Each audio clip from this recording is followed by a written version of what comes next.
ditemukan perkembangan baru bahwa tidak ditemukan, saya ulangi, tidak ditemukan fakta peristiwa tembak menembak seperti yang dilaporkan. Kemarin kita telah tetapkan 3 orang tersangka, yaitu saudara RE, saudara RR, dan saudara AR. Tadi pagi dilaksanakan gelar perkara dan tim sus telah memutuskan untuk menetapkan saudara RS sebagai tersangka. Saya ulangi, tim sus telah menetapkan saudara RS sebagai tersangka. Dengan hasil pemeriksaan keempat tersangka, menurut perannya masing-masing, penyidik menerapkan pasal 340 subsidiar, pasal 338 junto pasal 55 56 KUHP dengan ancaman maksimal hukuman mati, penjara seumur hidup, atau penjara selama-lamanya 20 tahun.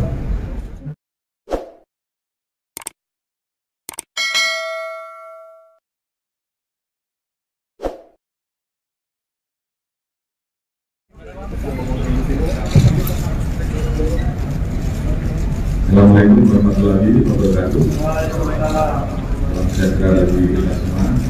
Salam Swastiastu, Namo Buddhaya, salam sejahtera. Yang saya hormati Bapak Kapolri, Bapak Erlangga, seluruh tim sus, rekan-rekan media. Baik, sore hari ini saya akan menyampaikan perkembangan baru terkait peristiwa tindak pidana yang terjadi di Durian Tiga. Hal ini juga merupakan komitmen kami dan juga menjadi tekanan Bapak Presiden untuk mengungkap kasus ini secara cepat, transparan, dan akuntabel. Dan tadi juga sudah memerintahkan jangan ada yang ragu-ragu, jangan ada yang ditutup-tutupi, ungkap kebenaran apa adanya. Jangan sampai menurunkan kepercayaan masyarakat terhadap Polri.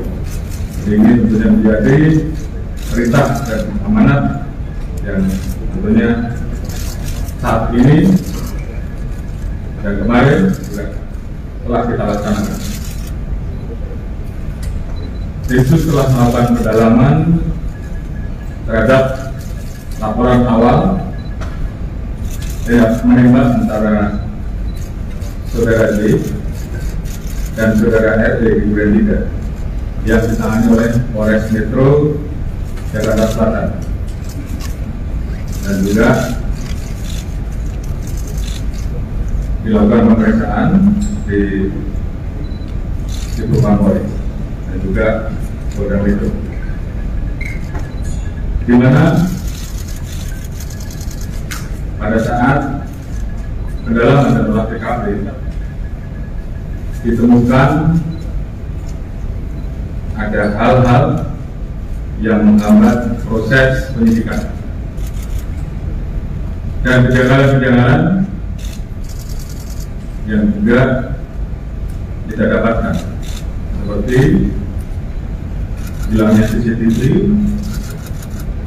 dan hal-hal lain, sehingga muncul dugaan ada hal-hal yang ditutupi dan direkayasa. Oleh karena itu, dalam rangka membuat terang peristiwa yang terjadi, tim sus telah melakukan pendalaman dan ditemukan adanya upaya-upaya untuk menghilangkan barang bukti, rekayasa, menghalangi proses penyidikan sehingga proses penanganannya menjadi lambat.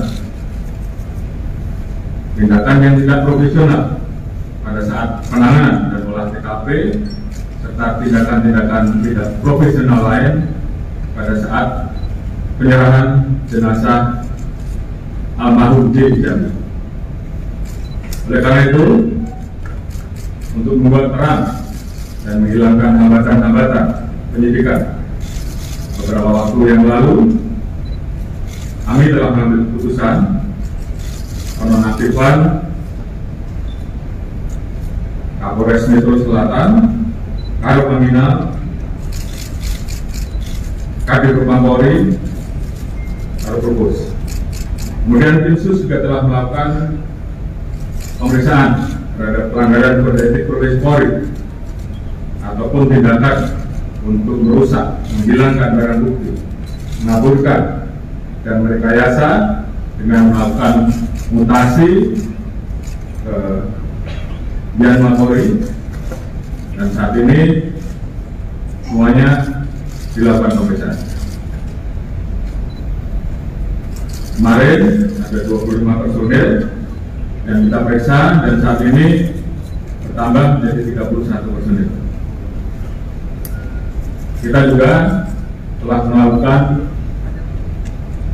penempatan khusus pada 4 personil beberapa waktu yang lalu, dan saat ini bertambah menjadi 11 personil Polri, terdiri dari 1 bintang 2, 2 bintang 1, 2 kombes, 3 AKBP, 2 kompol, dan 1 AKP. Dan ini kemungkinan masih bisa bertambah. Selanjutnya, untuk menjaga transparansi dan akuntabilitas dalam penanganan kasus ini, kita telah melibatkan pihak-pihak eksternal seperti rekan-rekan di Komnas HAM yang saat ini masih terus bekerja, dan juga mitra kami di Komponas selaku pengawas kepolisian. Kami juga telah memberikan ruang seluas-luasnya kepada masyarakat, terutama keluarga korban, seperti beberapa waktu yang lalu, untuk kita berikan ruang otopsi ulang atau ekshumasi, dan juga melayani laporan polisi dari pihak korban. Dan tentunya ini adalah merupakan wujud transparansi yang kami lakukan. Alhamdulillah, saat ini tim sus telah mendapatkan titik terang dengan melakukan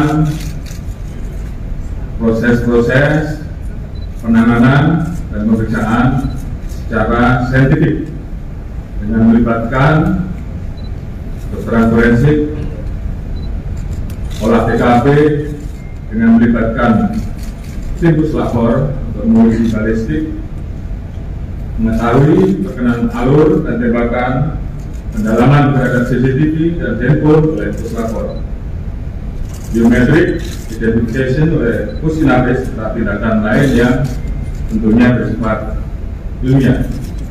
Dan juga kami menemukan persesuaian dalam pemeriksaan yang telah kita lakukan terhadap saksi-saksi yang berada di TKP, termasuk saksi-saksi lain yang terkait, juga saudara RE, saudara RR, saudara KM, saudara AR, dan saudara B, dan saudara FS. Ditemukan perkembangan baru bahwa tidak ditemukan, saya ulangi, tidak ditemukan fakta peristiwa tembak menembak seperti yang dilaporkan. Saya ulangi, tidak ditemukan fakta peristiwa tembak menembak seperti yang dilaporkan awal. Tim khusus menemukan bahwa peristiwa yang terjadi adalah peristiwa penembakan terhadap saudara J yang menyebabkan saudara J meninggal dunia, yang dilakukan oleh saudara RE atas perintah saudara FS. Saudara E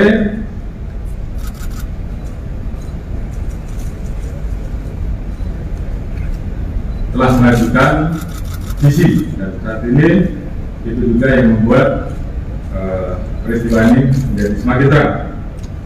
Kemudian untuk membuat seolah-olah telah terjadi tembak-menembak, saudara FS melakukan penembakan dengan senjata milik saudara J ke dinding berkali-kali untuk membuat kesan seolah telah terjadi tembak-menembak. Terkait apakah saudara FS menyuruh ataupun terlibat langsung dalam penembakan, saat ini tim terus melakukan pendalaman terhadap saksi-saksi dan pihak-pihak yang terkait. Kemarin kita telah tetapkan 3 orang tersangka, yaitu saudara RE, saudara RR, dan saudara AR. Tadi pagi dilaksanakan gelar perkara dan tim sus telah memutuskan untuk menetapkan saudara FS sebagai tersangka. Jadi saya ulangi, tim sus telah menetapkan saudara FS sebagai tersangka. Terkait dengan pasal apa yang disangkakan dan proses penyidikan nanti akan dijelaskan secara khusus oleh Pak Kabariskrip, satu penyidik, dan juga beberapa hal yang memang akan dijelaskan oleh Pak Dewasu sebagai ketua tim sus yang mengawali bagaimana proses ini menjadi terang dan kemudian motif atau pemicu terjadinya peristiwa penembakan tersebut saat ini tentunya sedang dilakukan pemeriksaan dan pendalaman terhadap saksi-saksi, termasuk terhadap Ibu GC.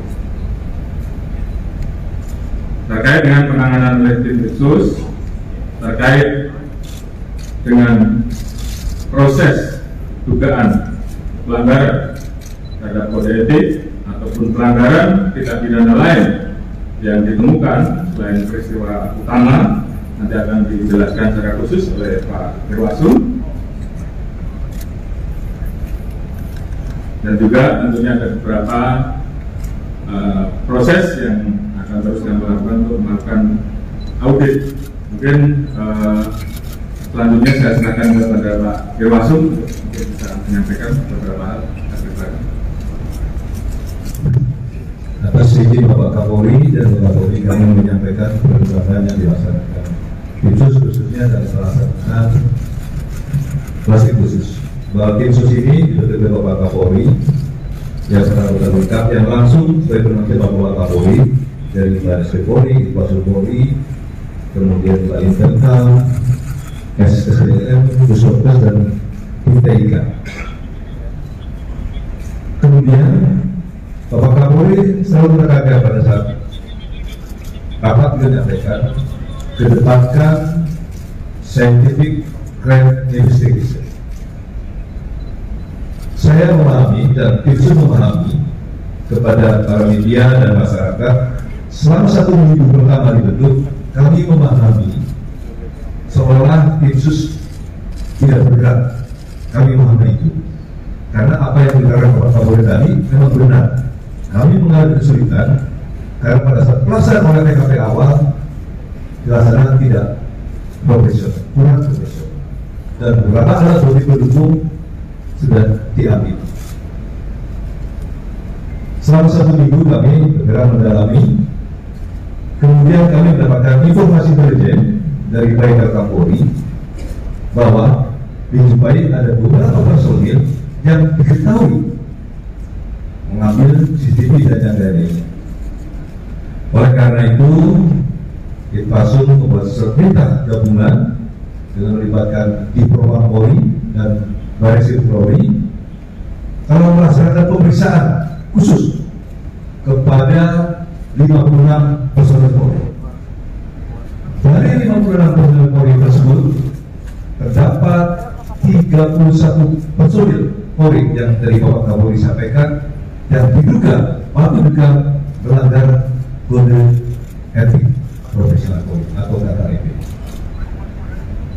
Kemudian yang melakukan pelanggaran tadi Bapak Kapolri sudah menyampaikan 11 dilaksanakan penempatan khusus yang 3 perwira tinggi ditempatkan di Mako Brimob Polri. Ada hal yang menonjol pada saat pelaksanaan pemeriksaan khusus ini terhadap Barada RE yang bersangkutan pada saat dilaksanakan pemeriksaan mendalam ingin menyampaikan undang-undang. Dia pengen menulis sendiri, tidak usah ditanya Pak, saya menulis sendiri. Yang bersangkutan menulis dari awal bahwa dia maksudkan adalah yang bersangkutan dengan dilengkapi dengan cap jempol dan berbagai. Dari itulah pemeriksaan Riksus karena sudah ada unsur pidananya, maka kita limpahkan kepada Barreskrim Polri untuk melakukan tindakan penyidikan lebih lanjut. Termasuk juga kepada Bribka RR pada saat dilaksanakan penyidikan pemeriksaan khusus juga demikian. Adanya dugaan tidak pidana maka juga kami limpahkan kepada Barreskrim Polri untuk dilakukan pemeriksaan lebih lanjut. Kemudian kemarin kami melaporkan Kapolri bahwa tim sus seluruhnya melaksanakan pemeriksaan mendalam kepada FS di Mako Brimob. Setelah dilakukan pemeriksaan mendalam, maka juga telah ditemukan bukti yang cukup bahwa FS adalah melakukan tidak pidana. Maka dari Pak Kapolri menyampaikan setelah tergelar perkara dan juga sebagai tersangka. Oleh karena itu, kami menjelaskan bahwa kita 36 personil yang melanggar kode etik Polri. Dari Barreskrim Polri ada 2 personil, 1 pamen, merupakan pamen dan 1 pama. Di Propam Polri ada 21 personil, perwira tinggi 3, perwira menengah 8, perwira pertama 4 personil, bintang 4 dan tamtama 2 personil.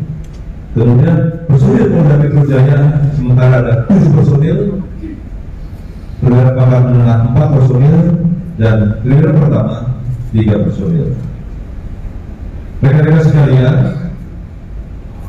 tim sus akan melakukan pengkajian untuk gabungan dengan Propam Polri terhadap personil-personil yang melakukan yang dikeluarkan kode etik. Kalau nanti ada unsur pidananya, juga kita limpahkan lagi kepada Barreskrim Polri. Tetapi kalau tidak melakukan kode etik, maka tentu di Propam Polri akan melakukan sidang kode etik terhadap personil tersebut. Oleh karena itu, ke depan tim sus akan terus melakukan pemeriksaan khusus terhadap personil-personil Polri yang patut diduga melakukan pelanggaran kode etik terkait penanganan meninggalnya Brigadir J di Komplek Polri Duren 3. Oleh karena itu, kami juga tim sus mengucapkan terima kasih dari Bapak Kapolri sudah menyampaikan kepada Komnas HAM karena melalui beliau harus transparan, kemudian juga tentu Kompolnas yang terus selalu memberikan pengawalan sehingga kasus ini terungkap. Kemudian juga tentunya kami mengucapkan terima kasih kepada seluruh masyarakat yang telah memberikan support dan dukungannya kepada tim sus maupun menunggu, namun sudah ada tim terang dan sehingga terungkap. Termasuk juga tentu kepada seluruh anggota Polri yang saya cintai karena memang banyak sekali WA yang masuk. Terima kasih kepada seluruh anggota.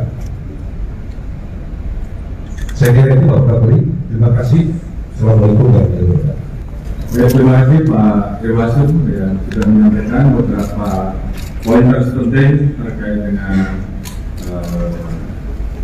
kinerja tim sus yang dipimpin oleh beliau.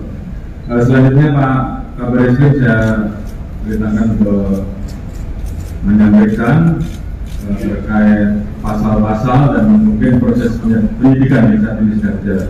Silakan. Terima kasih Bapak Kapolri, yang kami hormati Bapak Kapolri, Bapak Kapolri, Ketua Tim terus penanganan kasus penembakan di Duren 3. Pada kesempatan ini, rekan-rekan sekalian, awal pembentukan tim khusus tugasnya adalah melakukan asistensi terhadap penanganan laporan kejadian yang diterima oleh Polres Jakarta Selatan. Kemudian mulai bekerja tanggal 12 Juli kami melakukan olah TKP selama 4 hari berturut-turut untuk mempelajari situasi dan kondisi TKP secara umum sampai hal yang bersifat khusus yang melibatkan laboratorium forensik Polri, yang melibatkan Apis Barreskrim Polri dalam rangka untuk memperoleh gambaran yang seterang-terangnya tentang situasi kejadian pada saat tanggal 8 Juli di mana dilaporkan ada kejadian tembak-menembak yang terjadi antara Brigadir Joshua dan Baradae yang mengakibatkan Brigadir Joshua meninggal dunia. Kemudian kami melaksanakan analisa, tim bekerjasama melaksanakan analisa terhadap hasil pemeriksaan atau otopsi yang dilaksanakan oleh kedokteran forensik Polri. Kita cek hasil otopsinya seperti apa, perkenaan tembakannya seperti apa, ada atau tidak penganiayaan yang dilakukan, ada nggak luka lain selain luka tembak, sehingga kita bisa memperoleh gambaran dari TKP dan hasil analisa terhadap hasil otopsi yang sudah dilakukan. Kemudian pada saat kita melaksanakan olah TKP, kita juga berusaha untuk mencari sidik jari dan DNA di seluruh lokasi yang kemungkinan menjadi aktivitas orang-orang yang ditemukan pada saat pertama kali ada kejadian. Itu ada 5 orang, ada Ibu Putri, ada Pak Sambo, ada Kuat, ada Niki dan Richard, serta korban Joshua. Ya, sehingga ini dijadikan pijakan awal bagi tim sus untuk melakukan langkah-langkah penyidikan. Karena apa? Karena laporan daripada keluarga korban Joshua ini baru dilaporkan kepada Mabes Polri pada tanggal 18 Juli. Artinya kita menangani perkara ini dalam proses penyelidikan dan penyidikan untuk mengungkap kasus ini adalah pada saat mulai laporan diberikan oleh keluarga korban Brigadir Joshua ke Mabes Polri pada saat tanggal 18. Kita langsung melaksanakan pemeriksaan ke Jambi. Saat ini kita sudah periksa lebih kurang 47 saksi yang terkait dengan kejadian ini. Kemudian kita juga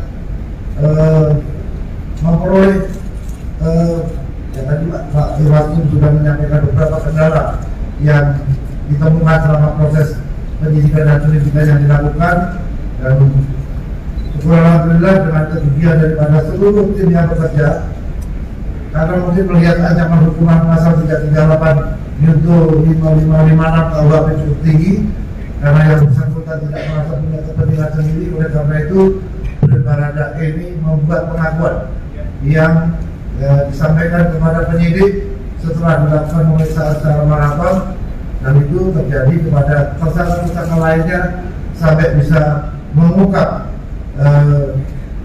tabir kejadian yang selama ini menjadi tanda tanya masyarakat. Apakah benar terjadi tembak menembak atau ada kejadian lain yang disembunyikan dari laporan yang dilakukan. Selama proses penyidikan yang dilakukan, Barreskrim Polri telah menetapkan 4 orang tersangka. Yang pertama, Barada RE. Yang kedua, Bribka RF. Yang ketiga, tersangka KM. Yang terakhir, Dirjen Pol FS. Dengan peran dan persangkaan masing-masing tersangka sebagai berikut. Barada RI telah melakukan penembakan terhadap korban. Tersangka RF turut membantu dan menyaksikan penembakan korban. KM turut membantu dan menyaksikan penembakan terhadap korban. Irjen Pol FS menyuruh melakukan dan menskenario peristiwa seolah-olah terjadi peristiwa tembak-menembak di rumah dinas Irjen Pol Ferdi Sambo di Komplek Polri Duren Tiga. Berdasarkan hasil pemeriksaan keempat tersangka, menurut perannya masing-masing, penyidik menerapkan pasal 340 subsidiar pasal 338 junto pasal 55 56 KUHP dengan ancaman maksimal hukuman mati, penjara seumur hidup, atau penjara selama-lamanya 20 tahun. Demikian Bapak Kapolri yang dapat kami sampaikan. Mudah-mudahan ini bisa memberikan jawaban kepada masyarakat atas keseriusan institusi Polri untuk menjaga keamanannya di kepada masyarakat. Terima kasih. Assalamualaikum warahmatullahi wabarakatuh. Terima kasih Pak Kabar Eskrim. Jadi rekan-rekan, saya kira sudah jelas tadi sangkaan pasalnya, pasal 30, 340, saya ulangi, pasal 340, subsidiar pasal 338, junto pasal 55 dan 56 terkait dengan 4 orang yang tadi sudah disebutkan, dan tentunya ini akan terus dilaksanakan pemeriksaan tambahan. Tentunya langkah-langkah dari tim sus ini adalah merupakan wujud komitmen Polri untuk mengusut tuntas perkara ini secara akuntabel, jujur, terbuka, transparan, sesuai dengan harapan masyarakat dan arahan Bapak Presiden untuk mengusut tuntas. Jangan ragu-ragu, jangan ada yang ditutup-tutupi, ungkap kebenaran sehingga dapat dipertanggungjawabkan kepada publik terkait dengan hambatan upaya penghalangan barang bukti. Saya minta kepada tim sus juga melakukan pemeriksaan terhadap saudara FS. Apakah ada perintah dari yang bersangkutan? Ya, tolong saya laporkan hasilnya. Kemudian tentunya tim sus, karena ini sudah menjadi perhatian publik, saya minta untuk betul-betul segera bisa diselesaikan, terus bekerja keras sehingga betul-betul kita profesional, akuntabel, dan tentunya pendekatan saintifik yang tentunya akan kita pertanggungjawabkan betul-betul bisa dilakukan dengan profesional. Dan harapan kita semua tentunya kasus ini bisa segera tuntas dan segera kita limpahkan kejaksaan untuk segera bisa proses sidang.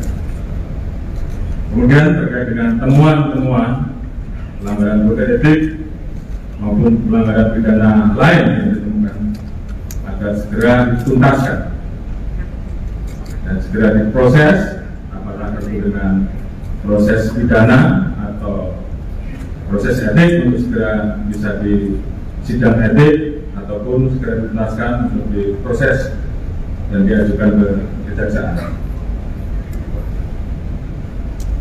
Tentunya ini menjadi komitmen kami, komitmen Polri untuk betul-betul bisa menjaga marwah dan nama institusi Polri. Tentunya terima kasih tadi disampaikan oleh Pak Irwaso, sekali lagi